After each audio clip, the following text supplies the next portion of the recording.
Hey guys, TonerRat11 here with you. Today I'm doing another Spec Ops Global box. And I'm really excited about this box. It's to September 2016, and it's the Combat Medic box. This box I'm really familiar with the supplies and stuff in it. In the civilian world, prior to joining the Army, I was an EMT. Didn't pursue it very long. Didn't stay in that field too long, just because of joining the Army and stuff.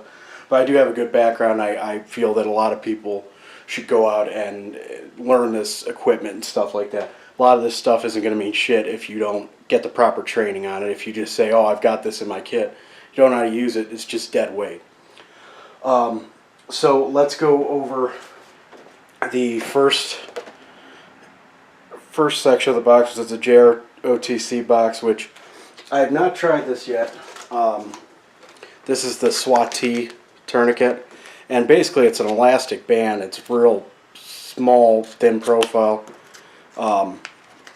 and what it is basically, any appendage that's injured, that's got the blood loss, same thing, you go firm bone, whatever you want to call it, the any area where it could be tied off, not on your elbow or knee or anything like that, joints or anything, but you just keep wrapping it around.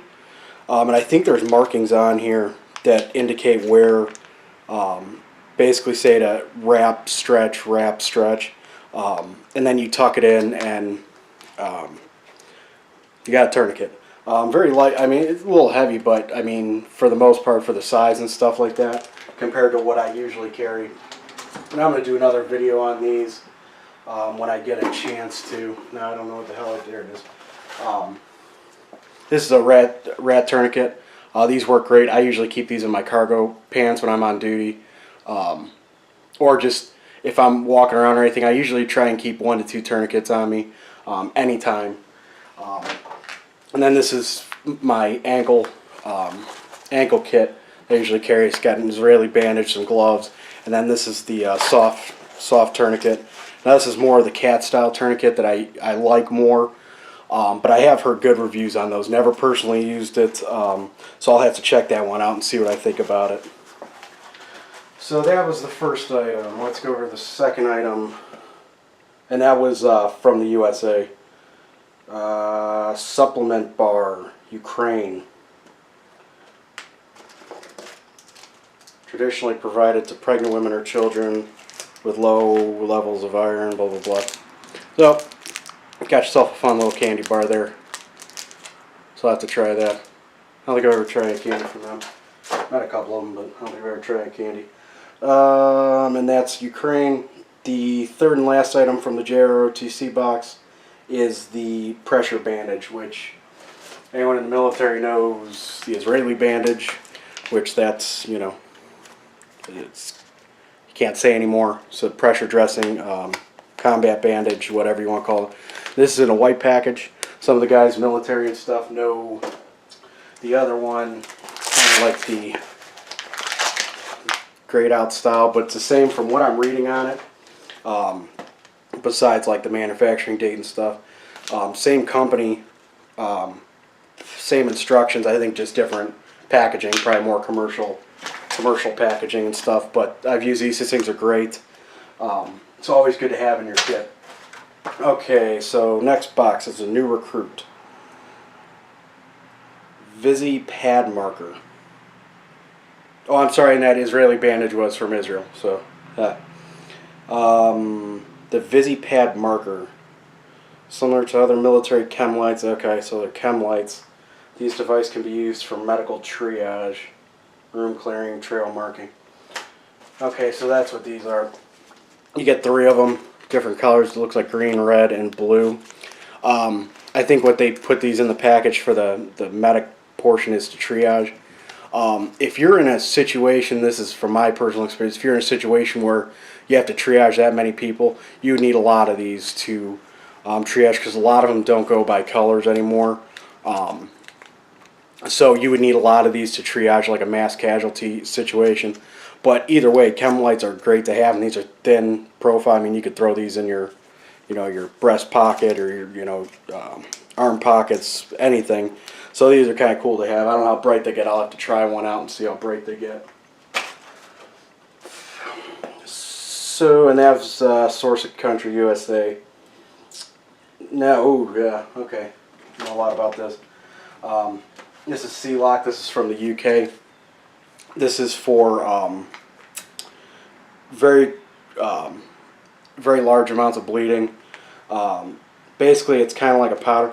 Now, I've not tried the C-Locks. I actually had, now I'm going to get dumb here. It's not combat gauze.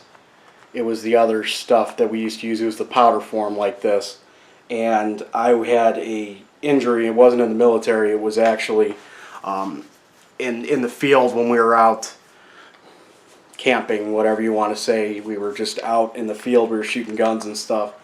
And I had fallen and it cut a good portion of my leg meat out. And it was bleeding pretty profusely. And someone poured this on it and it burned like a son of a bitch. But what it does is it coagulates the blood and causes that clotting. So it's going to control that bleeding a lot better. I've not tried this specifically, the C-Locks, but I've seen this out here now. And I've heard, I don't know now, I've been out of the game for a little while now, but I heard these ones don't burn as bad, but I could be wrong. Like I said, I have to look that up. But these things do work good for major bleeding and stuff like that. Alright, and that's from the UK. Okay, the next thing is the Spec pen. And this is from France. Now, Spec pen. Now, the only reason I know this one is I used to go, back before I was cheap and decided to start cutting my own hair and actually went to the barber. It almost is like a piece of chalk. And one time I used to get my sides straight razored. And the one time he was going to town and he put a good slice in my head from it. It wasn't uncommon, but he took this thing out and put it on there, and yet again, it was like the other stuff, burned like hell, but it clots it. So it's the same thing. So I don't know how big you can go with these. I'd actually have to look that up to see how big you can go. Actually, I just cut my hand now. I might be able to use it. I don't know how big you can go with the cut you're using, but I know, like, from what he was saying, like, you know, razor cuts and stuff like that, where you usually put the toilet paper, you can use this stuff and it seals them up pretty quick. So that's from France.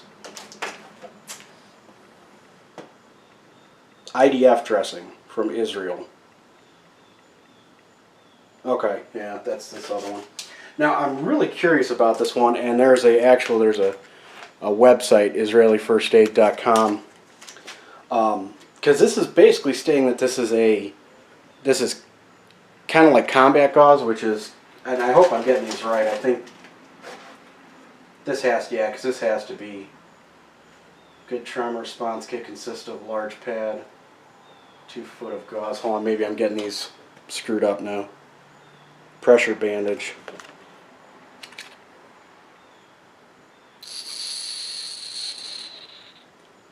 Maybe I'm getting these two screwed up because they're both, the pressure bandage was the first one.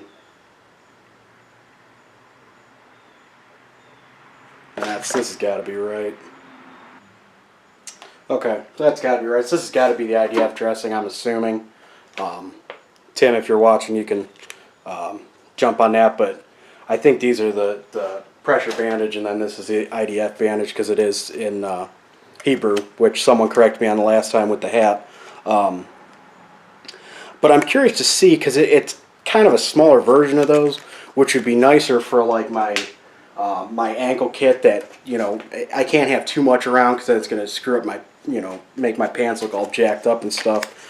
So I'd be curious to see how well these work. So I think I'm going to open this one. I'm going to go on their website and order more if it's what I'm assuming, because these would be great to keep, you know, for a low profile kit or something like that, or to have more than just, you know, 1 or 2 of those. You can have multiples of these. So I'll have to check that out.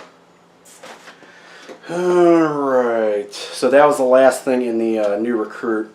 Then you get 2 in the season non-com. And these are the Rip shears, and these are from the USA. Now, I first saw these, and I was kind of like, what in the hell? They're trauma scissors, which I've got a bunch, I have multiple pairs of trauma scissors from my time overseas and when I was an EMT and stuff. And basically at the end here, it's got an O2 wrench on it. But then it's got, basically it's got like this seatbelt cutter style cutter on it. So, you know, snip, snip, and then this would be, you know, seatbelt cutter style, anything like that. So I'm kind of thinking, you know, no offense to these guys at first, because I'm going to redact that in a minute. I'm kind of like, well, this is kind of dumb. You have a set of scissors that's going to cut through a seatbelt or something like that. Well, then I was thinking in my head, using it sometimes. But basically, when you're cutting shirts off and pants and stuff, instead of continually cutting through, because a lot of times these serrations on here, it's not like when you take a piece of paper and you cut a little slit and then you slide it through, you know, couponers and stuff like that. It's not like that with these serrations and stuff and that tough material. So my guess is you know, you cut the top of the shirt, then you take this and drag the rest of the way down with that kind of the razor blade effect to pull it all the way down.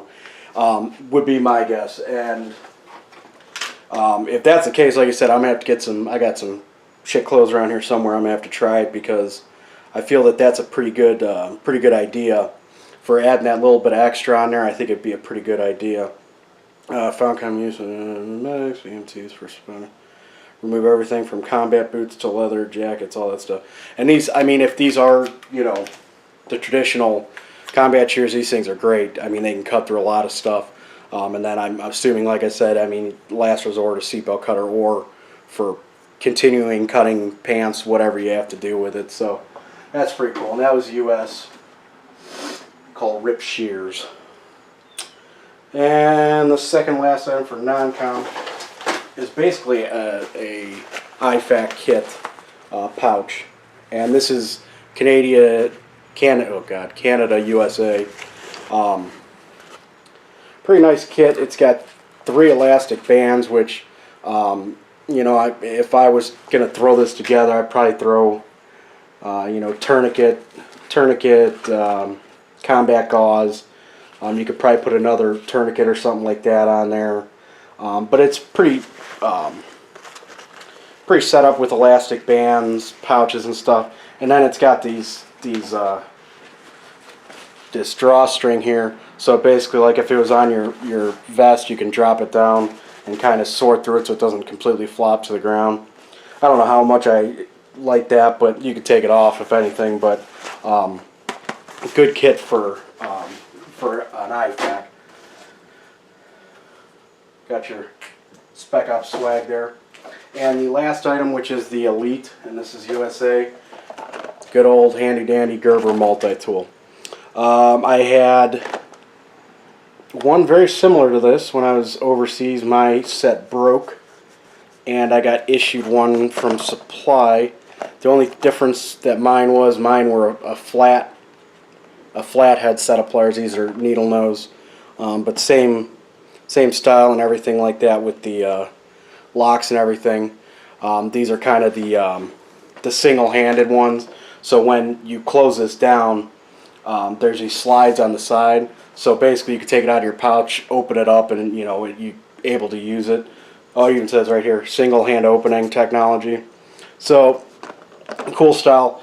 Got a bunch of these. Probably gonna end up selling this one. Just because I have so many of them, and it's like I don't know if I need another one. Gotta, you know, make this money for all these boxes. You know what I'm saying? So that's it for that. I really, like I said, I like this idea. I hope people get out there and start learning this stuff. Be careful with YouTube videos, because there's a lot of people out there that have the basis of them down, but they're not educated, and they can tell you the wrong thing. So sometimes, you know, just finding your you know, local paramedic or something, you know, get to know them, start understanding this stuff, you know, medics and stuff like that, Army medics or anyone in that field and stuff, they can give you a good background on that stuff. Like I said, there's a lot of people out there on YouTube that do it, and that's great. I'm not knocking anything against them, because their word may be better than mine, vice versa. But make sure you're getting the right information, because I have seen some videos out there that it's like, well, I don't know if you've never been in that situation, or you're just kind of shooting from the hip here, but that's incorrect. I mean, that could actually end up hurting someone even more, or them expiring. So make sure you do the research and stuff. Even for like the tactical side of this, law enforcement stuff. I know in the field, and when military and law enforcement, we all carry our special kits, first aid, trauma bags, and stuff like that. I always still feel that even if you're not a very tactical person, that's not your lifestyle, I still feel a medical kit is very important. Ever since I went to EMT school, I always carried basically a med kit with me. Basic essentials, basically more not combat related, but trauma related equipment. Because I've ran into many accidents on the roadways, and severe bleeding and stuff like that, and that stuff's great to have. Because sometimes I know from personal experience, I went to a accident, terrible snowstorm, and it took a long time for the ambulance to get there. And that's one of those things that if you have that and you're educated enough to do it, get that equipment applied. You could save the person's life. That person did survive. Do I personally feel that person would have survived even if no one was there and he would have just sat there? Probably. But I never know. Maybe putting that compression gauze on his head or his arm or something like that prevented more bleeding. You never know. But it's always good to have these kits with you. You can make these, and this is why I feel this kit's great, because you do have this kit. So you've got a pretty good start for a individual first aid kit, is what they call them. Why I keep saying IFAC, individual first aid kit. For the range or something like that, and you'll have plenty of room with this to build up, to get more education, to get more items in this, to know how to use them, anything like that. Throw it in your car, just in case something happens, and make sure you stay educated on it, okay? Alright guys, I will get back to you with another video as soon as I can. Sorry, this is my busy time of the year, switching to a new job, new location, new position, different city, different county, so we'll see. But until then, I will talk to you soon. Thanks for listening.